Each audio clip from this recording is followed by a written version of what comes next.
Subscribe to our YouTube channel and press the bell icon for the latest updates.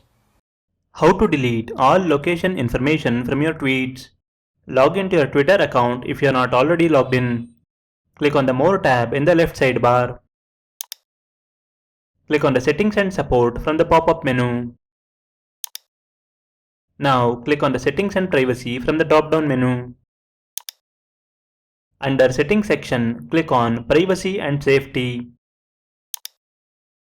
Under Your Twitter Activity section, click on Your Tweets. Click on Add Location Information to your tweets.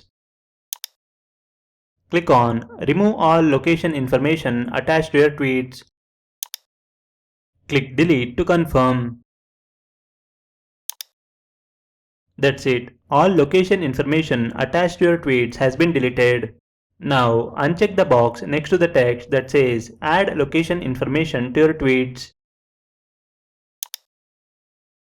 From now on, location information will not be added to your future tweets. This is how you can delete all location information from your tweets.